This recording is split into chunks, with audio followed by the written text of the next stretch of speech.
భగవద్గీత 4వ అధ్యాయం 1వ శ్లోకంలో కృష్ణుడు అంటాడు, నేను ఈ యోగ విద్యను సూర్యుడికి చెప్పాను. తర్వాత సూర్యుడు తన కొడుకు అయిన మనువుకు చెప్పాడు. ఆ మనువు ఇక్ష్వాకుడికి చెప్పాడు అని. ఇంతకుముందు వీడియోలో మనిషి రూపంలో ఉన్న కృష్ణుడు యోగ విద్యను సూర్యుడికి చెప్పాను అంటాడు. భౌతిక దృక్పథంతో చూస్తే ఇది తప్పుగా అర్థమవుతుంది అన్న విషయం ఇంతకుముందు చేసిన వీడియోలో వివరించాను. తర్వాత వాక్యంలో కృష్ణుడు అర్జునుడితో అంటాడు, నేను చెప్పిన ఈ యోగ విద్యను సూర్యుడు తన కొడుకు అయిన మనువుకు చెప్పాడు అని. సూర్యుడు భూమి కంటే ఎన్నో రెట్లు పెద్దగా ఉన్న మండుతున్న ఒక పెద్ద అగ్నిగోళం కదా. సూర్యుడికి భార్య పిల్లలు ఉన్నారా? కొడుకు ఉండడం ఏమిటి? ఈ విషయాన్ని కూడా భౌతిక దృక్పథంతో చూస్తే తప్పుగా అర్థమవుతుంది.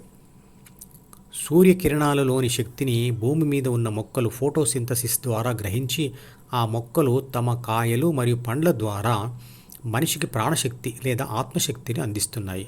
అంటే సూర్యుడి ద్వారా భూమి మీద మనిషి జన్మించాడు మరియు జీవించగలుగుతున్నాడు. అందువల్ల మానవులందరూ సూర్యుడికి కొడుకులే.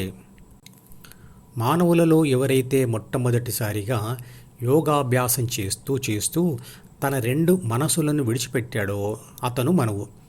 అంటే మనువు మొట్టమొదటి యోగి. అతను తన ధ్యాన అనుభవాన్ని ఒక శాస్త్రంగా ఇతరులకు వివరించి చెప్పినదే మనుధర్మశాస్త్రం. అంటే ధ్యాన విద్యనే, అంటే భగవద్గీతనే మనుధర్మశాస్త్రం. మనువు తాను తెలుసుకున్న యోగ సాధనను ఇక్ష్వాకుడికి చెప్పాడు. మనువు మొట్టమొదటి యోగా గురువు.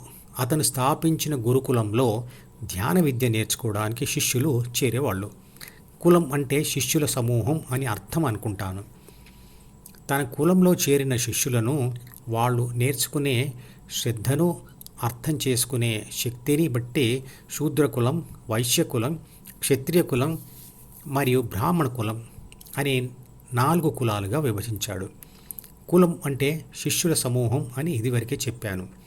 లేదా కులం అంటే క్లాస్ లేదా తరగతి అని కూడా అనుకోవచ్చు. భగవద్గీత 4వ అధ్యాయం 13వ శ్లోకం మరియు 18వ అధ్యాయం శ్లోకం 41లలో కృష్ణుడు ఇదే విషయం చెప్తాడు. ఎవరైనా మొట్టమొదటిగా ధ్యానం కోర్సులో చేరినప్పుడు మొదటి తరగతి అంటే కులంలో అంటే శూద్ర తరగతిలో చేరాలి. తర్వాత పాస్ అవుతూ వరుసగా వైశ్య, క్షత్రియ, బ్రాహ్మణ తరగతులకు చేరుతారు. క్షత్రియ దశలో తనకు వచ్చిన శక్తులను ఉపయోగిస్తూ అనుభవిస్తూ చేస్తున్న పనుల్లో గెలుస్తూ అహంకారం పెరిగి మిగతా వారిని అణచివేస్తూ ధ్యానం వదిలివేసే అవకాశం ఉంటుంది. అందువల్ల తర్వాత ధ్యాన దశ అయిన బ్రాహ్మణ దశ చేరుకోలేడు. అర్జునుడు కూడా క్షత్రియ దశకు చేరినవాడే. అతను ఆ విధంగా ఫలితాలను అనుభవిస్తూ ధ్యానం వదిలివేయకూడదని కృష్ణుడు అతడికి భగవద్గీత ద్వారా హితబోధ చేస్తాడు. ఈ 4 ధ్యాన కులాలలో అంటే తరగతులలో బ్రాహ్మణ తరగతి చిట్ట చివరి దశ. ఈ బ్రాహ్మణ తరగతిలోని వాడు 10 మందికి బోధించే స్థితిలో ఉంటాడు.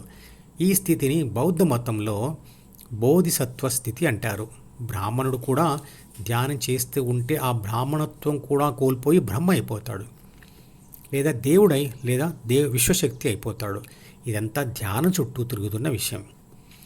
ఇది అర్థం కాక బలహీనులను దోచుకోవాలి అనే స్వార్థంతో కొందరు తర్వాత ఏదో ఒక కాలంలో ఈ కులాలను పుట్టుకతో వచ్చేవిగా మార్చారు. అప్పటి నుంచి ఇప్పటి వరకు కులం అనేది పుట్టుకతో వచ్చేదిగా భావిస్తూ వచ్చారు. ఇతర వర్గాల వారిని ఉపయోగించుకుంటూ వెళ్ళారు. అది ఎవరు అని చెప్పడం కష్టం. ఇదంతా స్వార్థపరులు చేసిన పని. అది ఎవరైనా కానివ్వండి, ఖచ్చితంగా ప్రపంచంలో బలమైన వాడు బలహీనుడిని వాడుకుంటాడు. అది ఆడామొగల మధ్య కావచ్చు, భార్యాభర్తల మధ్య కావచ్చు, ఉద్యోగంలో అధికారి మరియు కార్మికుల మధ్య కావచ్చు, 2 కులాల మధ్య కావచ్చు, 2 జాతుల మధ్య కావచ్చు, 2 ప్రాంతాల మధ్య కావచ్చు, దేశాల మధ్య కావచ్చు, మతాల మధ్య కావచ్చు. సృష్టిలో ఇవి 2 వర్గాలు లేదా కులాలు ఉన్నాయి. చూస్తూనే ఉన్నాం మతాల తేడా వల్ల ఒక మతం వారు ఇతర మతం వాళ్ళని ఎలా హింసిస్తున్నారో. బలమైన మతం బలహీనమైన మతాన్ని నాశనం చేస్తుంది. ఒకే దేశంతో మొదలైన ఆ మతం ఇప్పుడు ఎన్నో దేశాలకు విస్తరించింది. అంటే ఆ మతంలో గొప్పతనం ఉండి చేరుతున్నారా, లేక బలవంతంగా లేదా మోసగించబడి మార్చబడ్డారా అనే ప్రశ్నకు చరిత్రలో ఎన్నో అవును అని సమాధానాలు ఉన్నాయి. సమాజంలో బలవంతుడు బలహీనుడు ఈరోజు దోచుకుంటే ఆ బలహీనుడు రేపు బలవంతుడై అదే పని చేస్తాడు. ఈ వ్యవస్థ ప్రకృతిలో మొదటి నుంచి ఉంది. పులి జింకను వేటాడుతుంది. అది జంతువు కదా అంటారేమో, మనము కూడా నాగరికత నేర్చిన జంతువులమే. అవసరం మరియు అవకాశం వస్తే తప్ప అది బయటకు రాదు. ఎప్పటి వరకు మనం జంతువులమంటే విషపూరితమైనటువంటి భావాలతో నిండిన మనసును విడిచిపెట్టినంత వరకు. ఇక్కడ మనువు యోగి యొక్క మనువాదం అంటే 4 ధ్యాన తరగతుల ఏర్పాటు మరియు చివరి ధ్యాన తరగతి అయిన బ్రాహ్మణత్వం విషపూరితమైనవి కాదు. విషపూరితమైన భావాలు ఎక్కడుంటాయి? మనసులో కదా. నిజానికి ధ్యానం కోసం చేసిన కుల విభజన విషపూరితమైన మనసును విడిచిపెట్టేందుకు ఏర్పాటు చేసిన వ్యవస్థ. మతం అనే కల్పిత వ్యవస్థను మనసులో ఏర్పరచుకొని దాని ఆధారంగా హింసకు పాల్పడుతున్నది విషపూరితమైన వారి మనసు వలనే కదా. భగవద్గీత కూడా దాన్ని వదిలివేయమని చెప్తుంది. ఇది ఎవరు అర్థం చేసుకుంటారు? ఎవరి భావాలు వారివి. ఈ దుష్ప్రచారాలు సాగుతూనే ఉంటాయి. మనుషుల మధ్య ఘర్షణ, మనసులో సంఘర్షణ తప్పదు. భగవద్గీత అంతరార్థం తెలుసుకోవాలంటే మనిషి మనసులోని కోరికలను తగ్గించుకొని ధ్యానం చేయాలి. ఈ మధుపదం యూట్యూబ్ ఛానల్ వీడియోని సబ్స్క్రైబ్ చేసి గంట గుర్తును నొక్కి ఆల్ని సెలెక్ట్ చేసి ప్రతిరోజు యూట్యూబ్ ఓపెన్ చేసి అడుగున ఉన్న సబ్స్క్రిప్షన్ బటన్ నొక్కితే అన్ని లేటెస్ట్ వీడియోలు చూడవచ్చు.